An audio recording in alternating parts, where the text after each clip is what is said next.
की ते पालकमंत्रीपद घ्यायला आपण तयार आहोत. आज सामनाच्या अग्रलेखातून देवेंद्र फडणवीसांचं त्याच गडचिरोलीवरून कौतुक देखील झालेलं आहे. आज असं वाटतंय की गडचिरोलीचं पालकमंत्रीपद देवेंद्र फडणवीसांकडे असावं. रूल्स ऑफ बिझनेस मध्ये मला आजपर्यंत कुठेही असं झालं नाही की अधिकृतपणे मुख्यमंत्री पालकमंत्री झाले. कारण मुख्यमंत्री हे राज्याचेच पालकमंत्री आहे. त्याच्यामुळे एका जिल्ह्याचं पालकमंत्रीपद मुख्यमंत्री मला माहीत नाही, म्हणजे आजपर्यंत तर कधी झालं नाही. आणि असं शिष्टाचार किंवा रूल्स ऑफ बिझनेसमध्ये मग मला बघावं लागेल. आज मी जाऊन बघतो, पण रूल्स ऑफ बिझनेसमध्ये मुख्यमंत्री पालकमंत्री आजपर्यंत झाले नाही.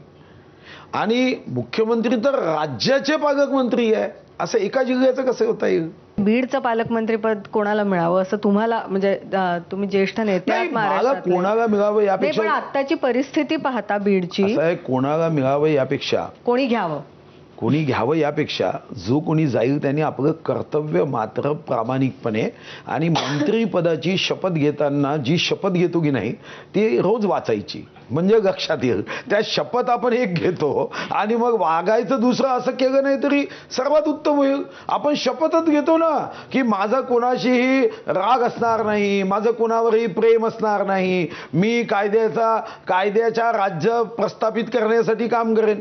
ती शपथ ही फक्त मंत्री व्हायसाठी, म्हणजे काय ती सीडी आहे का की मंत्री होण्यासाठी शपथ घ्यायची आणि मंत्री झाल्यानंतर तो कागद फाडून टाकायचा, मनातही ठेवायचा नाही, डोक्यामध्ये सुद्धा कुठेही ती फाईलच ठेवायची नाही, असं थोडी आहे.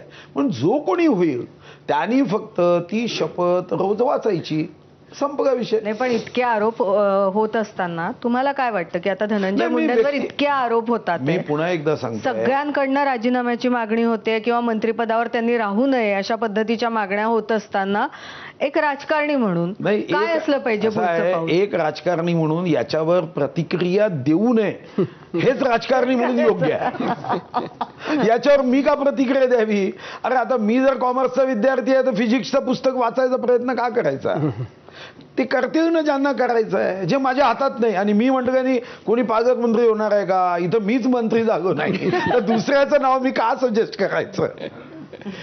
पण भाऊ, तुम्ही मगाशी बोलताना भाजपचे 9 शुद्ध भाजपवाले मंत्री आहेत असं म्हणाला. तर खरं तर ही नवलाची गोष्ट नाही का की भाजप म्हणजे सदस्यता मोहिमेमध्ये भाजप इतक्या प्रचंड प्रमाणामध्ये महाराष्ट्रामध्येही भाजपचे सदस्य आहेत, पक्ष म्हणून भाजप इतका विस्तारलेला आहे.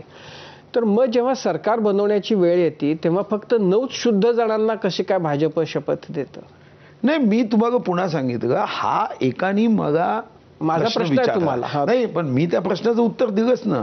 शेवटी पक्षाचा विस्तार इतकी अपरिहार्यता आहे का? म्हणजे ही अपरिहार्यता तुम्हाला मान्य नाही? मला एक गोष्ट मान्य आहे की ही काही प्रायव्हेट लिमिटेड कंपनी नाही आहे. तुम्हाला लोक जोडावीच लागतील. फक्त जोडताना पक्षाचा योग्य पद्धतीने विस्तार होईल आणि पक्ष ज्या भूमिकेवर काम करतो ती भूमिका लोकांपर्यंत पोहोचवण्यासाठी तर लोक जोडावे लागतील ना.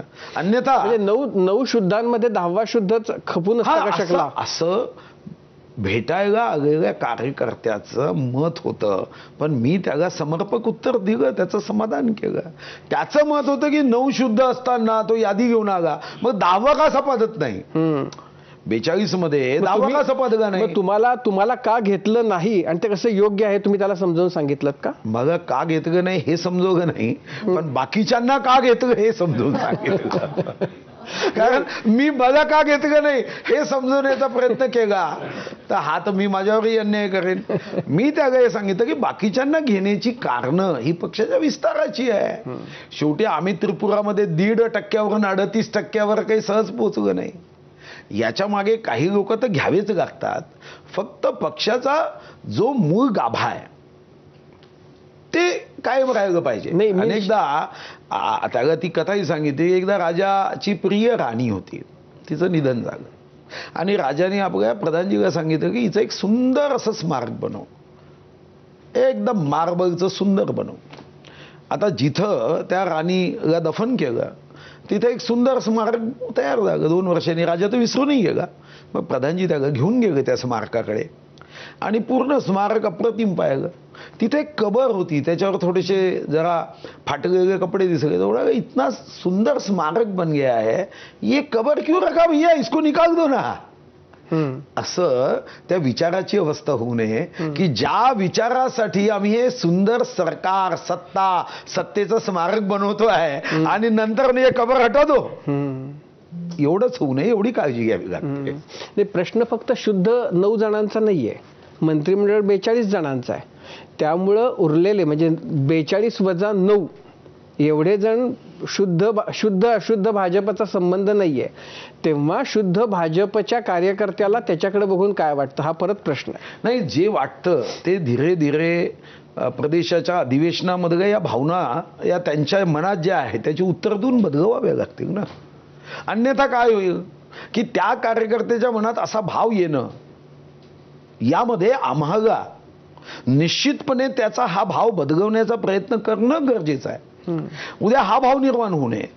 असा भाव निर्माण होणं हे दीर्घकालीन योग्य नसतं. अल्पकालीन ठीक आहे. हा दीर्घकालीन जर काम करणाऱ्या कार्यकर्त्यांच्या मनात हा भाव राहिला तर तो दीर्घकालीन पक्षाला योग्य नाही. पण ही गोष्ट जी आता तुम्ही सांगितली ती तुम्ही तुमच्या कार्यकर्त्यांना सांगितलीत? मी कार्यकर्त्यांना म्हणजे त्या कार्यकर्त्याला सांगितली समजून. पण मग त्या कार्यकर्त्यानं तुम्हाला असं नाही म्हटलं की अरे म्हणजे ती कबर म्हणजे तुम्ही आहात का? प्रतिकात्मक विचार जो आहे तो विचार कायम राहायला पाहिजे, हा त्याच्या मागचा भाग आहे. तो विचार जर चांगला कायम राहिला तर मला वाटतं की मग अडचणी कधी येणार नाही. तर तो विचार कायम राहावा हा त्यामागच्या त्या कार्यकर्त्याचा जो भाव होता, त्याला तोच भाव मी योग्य शब्दांनी समर्पक उदाहरणांनी समजून सांगितलं की तुझ्या मनात हा भाव येऊ देऊ नको. शेवटी पक्ष कसा वाढेल? ही काय प्रायव्हेट लिमिटेड कंपनी नाही आहे ना. तुम्हाला समजा लोकच जोडायचे नाही असं ठरवलं तर मग तुम्ही कसं वाढाल? शेवटी हे तर खरं आहे ना, तुम्हाला लोक जोडावेच लागतील.